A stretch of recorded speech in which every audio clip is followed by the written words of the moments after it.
But let's change track there. And Jen, let's go to NFTs. All right, let's go on off to NFT land. Okay, so music platform Royal closed a $55 million funding round led by a16z. Royal, of course, is a music tokenization platform that slices up song royalty rights into crypto tokens that anyone can buy and trade. So we've spoken about this platform on the show months back when they raised their seed round. And this could really change the way that record deals are done. And Naomi, I'm passing this off to you. I know that Taylor Swift is in the middle of re-recording all of her music because she cannot buy her masters back. And while the narrative is not exactly the same as the problems that Royal is trying to solve, it is quite similar. So when you think about artists being able to tokenize royalties, what do you think about? I think it's awesome. I think it's really great to have that dividend payment be able to go directly back to the creator.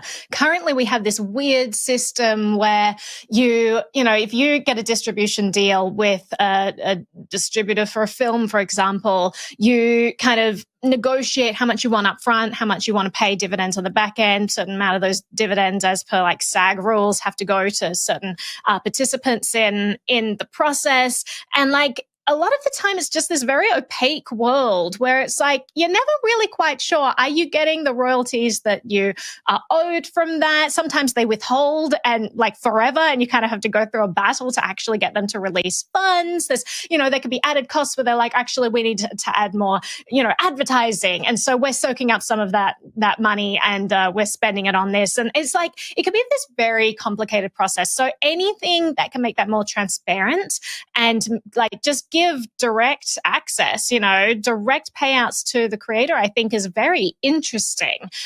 Because previously, we did have these centralized gatekeepers. It was sort of this necessity, economies of scale and, control of the airwaves and control of television stations. Like all of this set the stage for certain big behemoth companies to come in and be these gatekeepers and manage everything. But we have all these distributed technologies. We have all this decentralized tech now where people can get directly in front of audiences and no longer really need these centralized institutions. And I think that moving the payment vehicles towards this decentralized route is the obvious next step, because there's no reason why we need to go through these centralized, payment issuers either. So it's kind of this interesting situation. I mean, the first question that comes up with Royal is like, is the SEC just going to immediately shut this down? Are they going to consider this a security?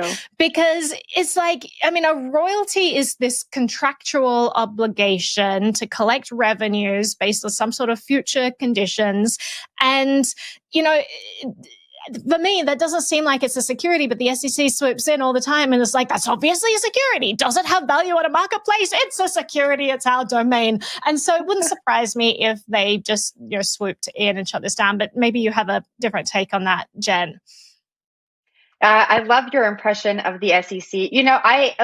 Alarm bells go off for me when I read this when it comes to the SEC. I think that they're probably watching this closely. For me, it doesn't seem like a security, but who knows? Everything seems to be a security when it comes to the SEC.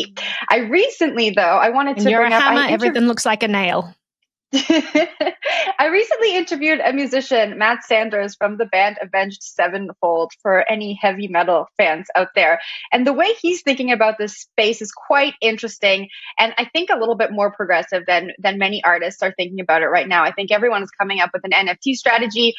He was telling me that he's recently purchased land in the metaverse where fans can come and have exclusive concerts, and he's thinking about things a little bit differently. I took the opportunity to ask him how his peers are thinking about decentralization when it comes to music. And he said a lot of people just think it's not for them, and they're not quite understanding the value in Web3 for music. And I think that this platform very clearly outlines the value in a way that musicians can understand. I think royalties and masters and ownership over music has been a conversation that we've been having for a really, really long time. So I think that this might be the aha moment for musicians, but I'll pass it down to Will for your thoughts.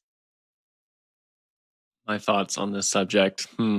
NFTs still ripping and rolling, so that's good stuff. I think I agree with both of you on the the rights around music. I didn't know about the Taylor Swift thing, so that's also news to me. I'm surprised I haven't heard that from Well, Naomi yet. do you so live under a rock? If you want a complete history of Taylor Swift and her music, you just let me know, Will, because I am here ready to just reel that off. This is the perfect Twitter opportunity to get not Taylor involved in crypto. Well, that's good. Yeah, maybe we can get her an NFT and get the rights all around that. Seems like good stuff. Yes, Naomi, can you sing us out? Telling me to sing. I can sing us out. Oh wait, it's 12:22. Okay, we're done. Wow. You have to sing a Taylor song. Yeah. Well, listen. When Taylor comes on the show, we'll do a duet. So Taylor, you didn't we NFTs, bully Paris Hilton off thing. the show or something? We did, yeah. Me personally. Yeah, so I won't do that to you. Obviously, mega fan. Even have like a cardigan and like a 999 record with celebrities. Bunch of stuff. Yeah, not doing a great job.